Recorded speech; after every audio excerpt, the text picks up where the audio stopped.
नमस्कार जोहार। आपके शहर का लोकप्रिय चैनल एबीएन न्यूज में आपका स्वागत है। दिन भर के ताजा तरीन और अहम खबरों के साथ मैं निकिता सिन्हा हाजिर हूँ। गिरिडीह धनबाद मुख्य पथ पर वनांचल कॉलेज के पास मंगलवार को एक तेज रफ्तार ट्रक की चपेट में आने से फकीरा पहरी निवासी शंभू पांडे की मौत हो गई। वह अपने रिश्तेदार के घर पूर्णा नगर जा रहे थे जब यह दुर्घटना घटी। स्थानीय लोगों की मदद से घायल शंभू को गिरिडीह सदर अस्पताल ले जाया गया, जहां से गंभीर स्थिति में उन्हें धनबाद रेफर कर दिया गया, लेकिन रास्ते में ही उनकी मौत हो गई। हादसे के बाद लोगों ने ट्रक को पकड़कर मुफस्सिल थाना पुलिस को सूचना दी, जिससे ट्रक को जब्त कर लिया। घटना से ब्राह्मण समाज और परिवारजनों में शोक की लहर है। इनका नाम शंभूनाथ पांडे जी है। ये सरिया के रहने वाले हैं।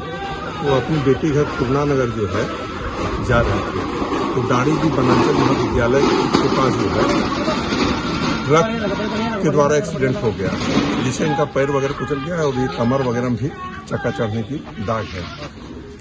तो वो यहाँ से जो है फिर सदर अस्पताल लाया गया।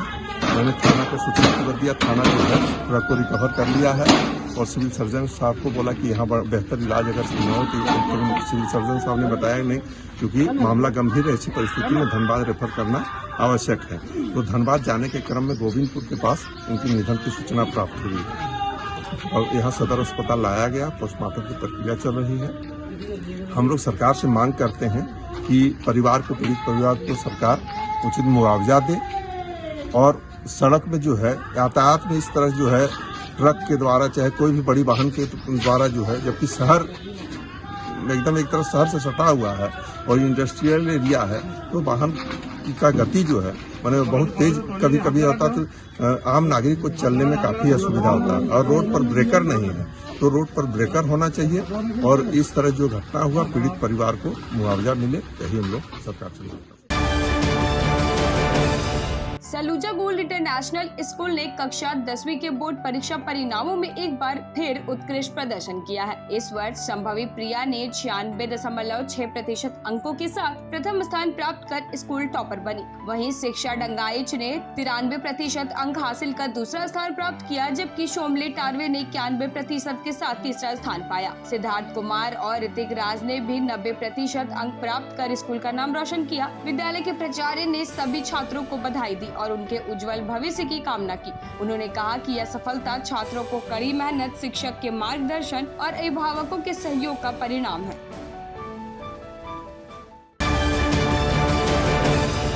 केंद्रीय माध्यमिक शिक्षा बोर्ड द्वारा घोषित कक्षा 12वीं की परीक्षा परिणाम में बीएनएसडीएवी पब्लिक स्कूल के छात्रों ने शानदार प्रदर्शन किया। विज्ञान वर्ग में ऋतिक राज ने 98% अंक लाकर टॉपर बने, जबकि माही सिंह और मुस्कान कुमारी क्रमशः 95.8% और 94.6% अंकों के साथ दूसरे और तीसरे स्थान पर रही। वाणिज्य वर्ग में दिव्या जैन 97.4% अंकों के साथ शीर्ष पर रही। वहीं कला वर्ग में कृतिका कुमारी शाह ने 97.8% अंक लाकर टॉपर का स्थान हासिल किया। विद्यालय प्राचार्य सचिन गर्ग ने सभी विद्यार्थियों को बधाई देते हुए उनके उज्जवल भविष्य की कामना की। सर जेसी बोस मुख्यमंत्री बालिका उत्कृष्ट विद्यालय के प्रथम बैच की 10वीं और 12वीं की छात्राओं ने सीबीएसई बोर्ड परीक्षा में बेहतरीन परिणाम दिए हैं। कला संकाय में 96.43%, वाणिज्य में 92.31% और विज्ञान में 72% छात्राएं उत्तीर्ण हुई, जबकि 10वीं की पास प्रतिशतता 88.7 रही। कला में श्रेया पांडे 95.4% अंकों के साथ टॉपर रही। वहीं विज्ञान में सना परवीन और कॉमर्स में सफानाज शीर्ष पर रही। प्राचार्य मुन्ना प्रसाद कुशवाहा ने बताया कि नियमित उपस्थिति वाले विद्यार्थियों ने ही टॉप 10 में जगह बनाई। विद्यालय परिवार ने 80% से अधिक अंक लाने वाली छात्राओं को मिठाई खिलाकर स्वागत किया और भविष्य में और बेहतर प्रदर्शन का संकल्प दोहराया। मेरा नाम पूर्णिमा कुमारी है। मैं 10th क्लास में पढ़ती हूँ और मैं टॉप की हूँ। मुझे बहुत खुशी हो रहा है और स्कूल का पढ़ाई की वजह से ही टॉप की हूँ। इतने अच्छे अच्छे टीचर्स हैं। और आगे क्या करना चाहते हैं? और मैं कॉमर्स ली हूँ, सीए का तैयारी करने का सोचा है मैंने। And I am from class 12 commerce of Sir J.C. Bose, Giridih. तो मुझे बहुत अच्छा लग रहा है कि मेरा इतना मार्क्स आया है और ये सब सिर्फ और सिर्फ यहाँ के अच्छे टीचर्स और अच्छी गाइडेंस, अच्छी टीचिंग की वजह से आया है। और हमारा काम था बस प्रोग्रेस करना, टीचर्स की टीचिंग जैसा वो लोग पढ़ाए हैं उस पर बस प्रोग्रेस डालना। Thank you. मेरा नाम सना परवीन है। I am in class 12th science student. I am feeling very happy and I want to thank all of my teachers who guided us, and we are here. I am here standing because of them. So thank you so much.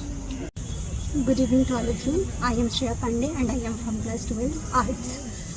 I want to thank you to my teachers and my parents, because they are who are my real inspirations of my life, and this result is only because of them. So thank you so much. CM school of excellence के पहली batch CBSE का परिणाम 10वीं और 12वीं का जारी हुआ।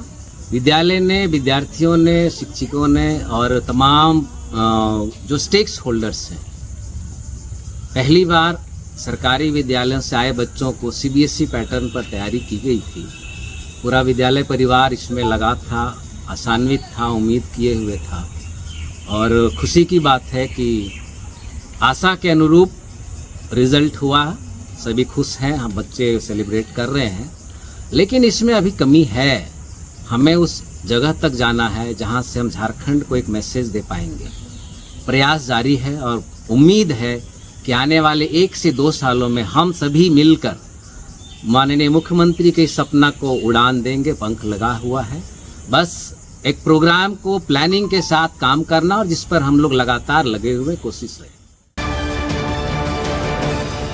सीबीएसई नई दिल्ली द्वारा आयोजित कक्षा 10वीं और 12वीं के परीक्षा परिणाम मंगलवार को जारी किए गए, जिसमें सरस्वती शिशु विद्या मंदिर बरगंडा ने 100% सफलता प्राप्त की। कक्षा 12वीं विज्ञान वर्ग में पीहू कुमारी भदानी ने 87.6% और कोमल कुमारी ने 83.4%। वहीं वाणिज्य वर्ग में प्रियांशु कुमार ने 85.8% अंक प्राप्त कर विद्यालय टॉपर बने। कक्षा 10वीं में मानस वर्मा ने 97.2% अंक प्राप्त कर प्रथम स्थान हासिल किया। प्रधानाचार्य आनंद कमल ने छात्रों की सफलता पर प्रसन्नता जताते हुए इसे उनकी मेहनत और शिक्षकों के मार्गदर्शन का परिणाम बताया। विद्यालय परिवार ने सभी सफल विद्यार्थियों के उज्जवल भविष्य की शुभकामनाएं दी।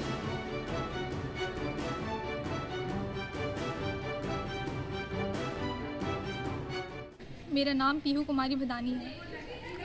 मैं अपने परीक्षा परिणाम से काफ़ी संतुष्ट हूँ। आगे आपकी क्या योजना है?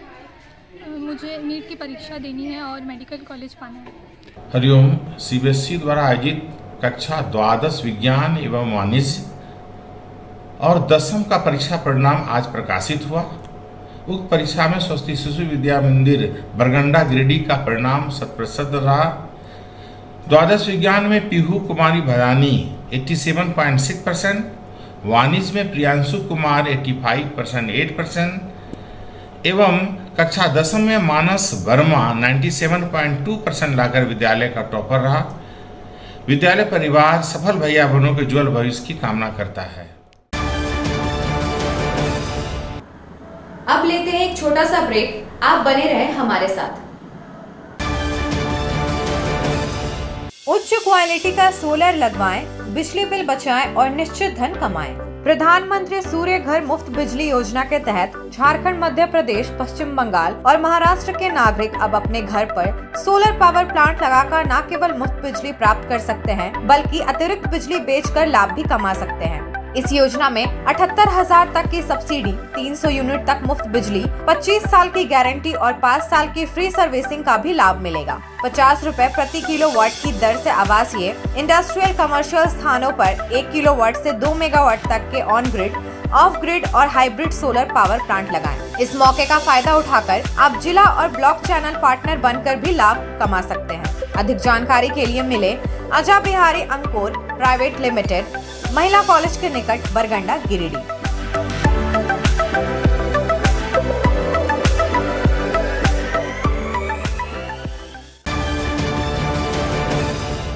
सीहोडी कॉलेज मोड़ के निकट रेलवे ब्रिज के पूरब में स्थित पावित्री हॉस्पिटल के संचालक डॉक्टर रितेश कुमार सिन्हा अपने मरीज का इलाज करते हैं। यहाँ जन्म से टेढ़े पैर, कंधा, कोहनी, कूल्हा, घुटने का डिसलोकेशन, जोड़ प्रत्यारोपण एवं हड्डी संबंधित हर प्रकार के रोगों एवं फ्रैक्चर का इलाज व ऑपरेशन किया जाता है।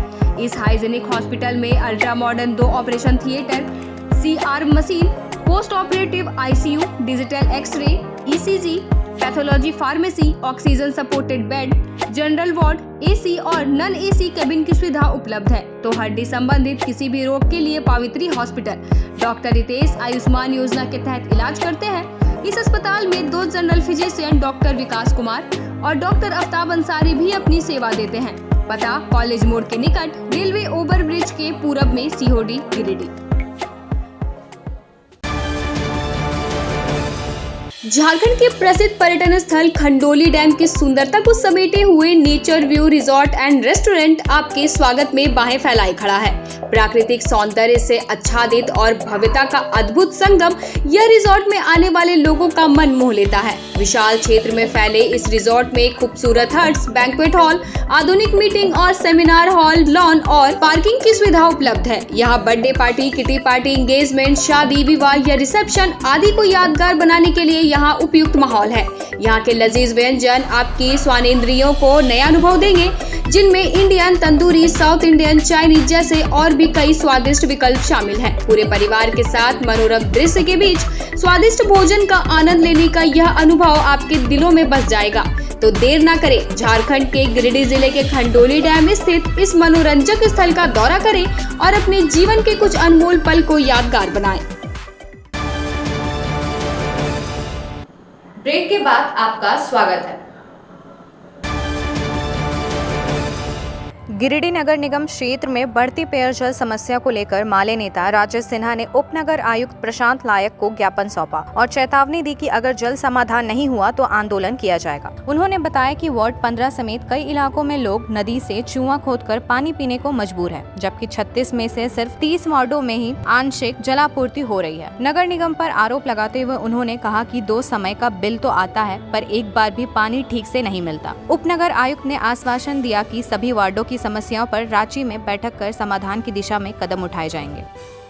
ये जो समस्या इन्होंने बताई राजेश जी ने, इस संबंध में हम लोग विचार कर रहे हैं। जैसे अभी पानी के संबंध में बताया, तो पानी की समस्या के लिए जो है हम लोग यहाँ से एक कंपनी है उसको DPR बनाने के लिए ऑलरेडी दे दिए हैं, और हम विगत जो है मंडे को हम लोग इसके लिए जो है रांची में सेक्रेटरी सर हम लोग को बुलाए थे और उस पर विमर्श हुआ और वो फाइनल स्टेज पर है, ठीक ना। तो पानी की समस्या जो है 36 वार्ड जो है उसमें उस DPR के माध्यम से यदि हो गया तो सुचारू रूप से मिलेगा दोनों टाइम, सुबह और शाम की। और वर्तमान में भी जो व्यवस्था है वो हमारे पास सफिशियंट है। हम लोग का 2-4 वार्ड में थोड़ी सी दिक्कत आ रही, ठीक है ना, उसको HYDT के तहत हम लोग कवर कर रहे हैं। और कुछ जगह में जहाँ पर चिन्हित किए हैं थोड़ी सी समस्या है, जैसे मोटर खराब है, कहीं पर कोई पॉइंट टूटा हुआ है, उसको भी हम लोग दुरुस्त कर रहे हैं, ठीक ना। वार्ड नंबर 15 में जो आज भी उसरे का पानी पी रहा है, ये बड़ा खराब विषय है नगर निगम में। तो बोले हैं कि इसको तुरंत हम लोग संज्ञान में लेकर करते हैं। प्लस पूरे गिरिडीह में जो 36 वार्ड है उसमें सुबह शाम पानी देने की बात है, एक टाइम पानी जाता है। पूरे 36 वार्ड में नल बिछा हुआ है अंदर में, लेकिन पानी नहीं जाता, चाहे वो 1 नंबर वार्ड हो चाहे वो 36 वार्ड। पूरे वार्ड में अगर देखा जाए तो सुविधा नहीं है, खासकर 30 वार्डों की यहाँ सुविधा है। 6 वार्ड जो बढ़ाया गया उसमें किसी प्रकार की कोई सुविधा नहीं, वही चर्चा कर रहे थे। दूसरा था कि वाटर ATM बने, वो बोल रहे हैं कि बन रहा है। इसके अलावा कई प्रॉब्लम है, उस प्रॉब्लम के बारे में आज हम लोग ज्ञापन दिए हैं। 1 सप्ताह 15 दिन में ठीक हो जाने की चीज़ है। और शास्त्री नगर और अर्गा घाट की जो नाली है काफ़ी डेप्थ है, उसमें जानवर चले जाते हैं, उसमें बाइक घुस जाता है, छोटे छोटे बच्चे गिर जाते हैं। उसको 1 महीना के अंदर 15 दिन के अंदर उसको भी बनवाने के लिए हम लोग बात की है। इसके अलावा पूरे 36 वार्ड में रोड से ऊपर नाली बना दिया गया है, उसको कौन इंजीनियर कैसे बनाए हैं उसको जांच करके एक बार सबको ठीक कराने की ज़रूरत है। आज हम लोग नगर आयुक्त, उपनगर आयुक्त गिरिडीह से मिलने का मौका मिला और अपनी कुछ समस्याओं को रखने का काम हम लोगों ने किया, जिसमें माले पार्टी के हमारे राजेश सिन्हा जी थे। और हम पूरे 36 वार्ड की जो पानी की समस्या थी, उस पानी की समस्या को लेकर हमने नगर आयुक्त को अवगत कराया। इन्होंने आश्वस्त किया कि जल्द से जल्द पूरे 36 वार्ड में जो है पानी की समस्या को दूर किया जाएगा और पुनः शहरवासियों को सुबह और शाम 2 टाइम पानी मिलेगा। तो इस आश्वासन के बाद हम लोग को अच्छा लगा कि नगर आयुक्त इस पर पहल कर रहे हैं। तीसरे प्रखंड में किसानों पर हो रहे झूठे मुकदमों और पुलिसिया उत्पीड़न के विरोध में किसान जनता पार्टी ने शुक्रवार को झंडा मैदान से एसपी आवास तक आक्रोश मार्च निकाला। सैकड़ों की संख्या में कार्यकर्ताओं ने सीओ को बर्खास्त करो और किसानों पर अत्याचार बंद करो जैसे नारे लगाते हुए प्रदर्शन किया। पार्टी ने ज्ञापन सौंपते हुए तीसरी थाना कांड संख्या 32/2025 को रद्द करने, सीओ की उच्च स्तरीय जाँच कर बर्खास्तगी की मांग और ग्रामीणों को सुरक्षा देने की मांग की। पार्टी का कहना है कि जब तक किसानों को न्याय नहीं मिलेगा शांतिपूर्ण संघर्ष जारी रहेगा। तीसरी प्रखंड में ये किसानों अपना रजिस्टर टू मांग लेकर के बैठे हुए थे। फिर वहाँ से कैसे हुआ, वो लोग को पूरी तरह से एकदम पूरा मारपीट करके लहूलुहान कर दिया। और जो किसानों की कोई बातें नहीं बोल पाते हैं वो किसानों कहाँ भाग गए, जंगल भाग गए। और मेरे को सूचना मिल गया और सूचना मिलते ही वो लोग को हम खोज तलाश करने लगे। तो जिन लोग को, महिला लोग को और पुरुष लोग को यहाँ थाना वाला पकड़ के ले आया, जो डर से जो ज़्यादा किसानों जान पर तन भाग गए, वो लोग को मैंने ला करके यहाँ सदर में 65 लोग को मैं इलाज करवा दिए। फिर देखिए घर घर जा कर के जो पुलिसों सुरक्षित कर्मी सेवा में लगे रहते हैं, ये उन लोग का सेवा काम है। और घर में जा करके 2 बजे रात महिलाओं के साथ छेड़खानी करते हैं, महिलाओं के साथ बदतमीज करते हैं, बेटी बहू को ये सब बहुत एकदम क्या बोलेंगे कि किस तरह से सना दिए। और देखिए मैं अब किसानों ऊपर में ही अभी हो गया, किसानों के नाम से ही केस हो गया 250 किसानों से, और मेरे नाम से भी मैंने बचाने के लिए इन लोग के लिए चले गए। और हर जगह मैं खड़ी होती हूँ। कल ही मेरे नाम से एक थाना प्रभारी भेजा है, अपना क्या बोलते हैं नोटिस भेजा है, और वो हमको कल 14 को बुलाया है। मैं इससे डरने वाले में से मैं नहीं हूँ। मैं 1996 से समाज सेवा की हूँ कि किसानों के साथ किस तरह से अत्याचार किया जाता है, और किसानों भले बोले हैं, उन लोग को बोलने भी नहीं आता है और इन लोग को कुचला जा रहा है। मैं यही आज का डेट में सरकार से विनती करती हूँ, सब अधिकारों और बुद्धिजीवी से अपना झारखंड का जो अबुआ सरकार का आवाज़ कर देती हूँ कि ये सब किसानों एकदम बेतरीका से सब कोई बेलाला है, उन ऊपर में अभी कार्रवाई करें और इनको बचाने के लिए अपना ध्यान दें, यही मेरा विनती है। और अभी किसानों के ऊपर में जो भी केस है, झूठा मुकदमा है, वो वापस ले। ये किसानों इस तरह से नहीं कर सकते हैं, ना बोल पाते हैं। मैं यही मांग करती हूँ किसानों के लिए। गिरिडीह के कोल्डिया स्थित किरण पब्लिक स्कूल में मंगलवार को झारखंड पशुपालन विभागीय कर्मचारी संघ की जिला इकाई एआई गिरिडीह की बैठक आयोजित हुई। बैठक की अध्यक्षता जिला उपाध्यक्ष विमल कांत मौर्य ने की और प्रारंभ जिला मंत्री मेघलाल मंडल ने किया। राष्ट्रीय संगठन सचिव अशोक कुमार सिंह ने बकाया मानदेय एवं प्रोत्साहन राशि के भुगतान में हो रही देरी पर चिंता जताई। उन्होंने बताया कि वर्ष 2023 से 24 की राशि जिला को प्राप्त होने के बावजूद भुगतान नहीं किया गया है। इसके विरोध में सभी कर्मचारी 21 और 22 मई को जिले भर में हड़ताल करेंगे। साथ ही राज्य स्तर पर हुए लिखित समझौते को लागू न किए जाने पर राज्य संघ से आंदोलन की मांग की गई। बैठक में कई कर्मचारी उपस्थित रहे। झारखंड पशुपालन विभागीय एआई कर्मचारी संघ की बैठक आज किरण पब्लिक स्कूल में गिरिडीह में संपन्न हो रहा है। मुख्य रूप से जो समस्या है एआई वर्कर के साथ, क्योंकि समूचे राज्य में पशुपालन पशुधन की सेवा मात्र इन्हीं कर्मियों के माथे पर है। गिरिडीह में भी कहिए तो कम से कम जो 70-75 एआई वर्कर है वे समूचे जिला के पशुधन की सेवा में लगे हुए हैं। लेकिन जो इनको मानदेय मिलता था, पूर्व में तो मानदेय पचा दिया, सब खा गया। बहुत संघर्ष करने के बाद 1500 रुपया महीना मिला। फिर जब नहीं संभव हुआ, जब पूरा संघर्ष हुआ, तो आज से लगभग 6 माह पूर्व समझौता हुआ कि 6000 रुपये मासिक मानदेय दिया जाएगा। लेकिन वो 6000 तो नहीं मिला, जो 1500 मिल रहा था वह भी 2024 जनवरी से ही लंबित है। प्रोत्साहन राशि 2 वर्षों से लंबित है, और जो वैक्सीनेशन की राशि है वो 3 वर्षों से लंबित है। यानी मात्र एआई वर्कर जिसको कोई मजदूरी नहीं, कोई वेतन नहीं, 1500 रुपया के मानदेय पर समूचे जिला और राज्य में ये पशुधन की सेवा कर रहे हैं। और वहीं दूसरी ओर नाटक क्या हो रहा है, चलंत वाहन खरीद लिया गया। क्यों खरीदा गया? तो कंपनी से गाड़ी में कितना कमीशन मिलता है मालूम है, उसमें न कोई ड्राइवर है न कोई डीजल की व्यवस्था है, और एक छोटा सा पंपलेट सटवा दिया कि आप 1562 पर फोन कीजिए तो तुरंत सुविधा आपको प्राप्त हो जाएगी। ब्लॉक में एक गाड़ी दिया है जिसमें न ड्राइवर है न डीजल है।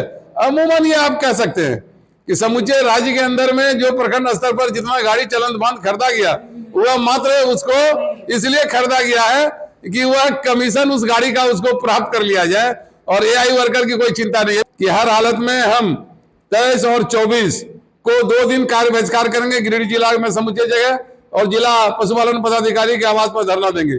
अभी जो हमारी स्थिति है, आईडी परिचय पत्र तक लगभग 10 कर्मचारी को नहीं मिला है, जो लिखित रूप में आज हम लोगों ने निर्णय लिया है। हम लोग निर्णय यह भी लिया है कि राज्य स्तर पर भी जो पिछला एग्रीमेंट हुआ अगर उसको लागू नहीं किया गया तो राज्य स्तर पर भी आंदोलन करेंगे, और इन तमाम कार्रवाई को पूरा करने के लिए दौरा कार्यक्रम निर्धारित किया गया है, जो 16, 17, 18 3 दिनों तक जिला के पदाधिकारी जिले के तमाम प्रखंडों का दौरा करेंगे। उसके बाद फिर हम राज्य का दौरा करेंगे और राज्य सरकार के विरुद्ध एक निर्णायक संघर्ष के लिए उठ खड़े होंगे न्याय पाने के लिए। यही आज की बैठक में हम लोगों ने निर्णय लिया। आज के अंक में बस इतना ही। कल फिर मिलेंगे अगले अंक में कुछ नई खबरों के साथ। तब तक के लिए दीजिए पूरे एबीएन टीम को इजाजत। धन्यवाद।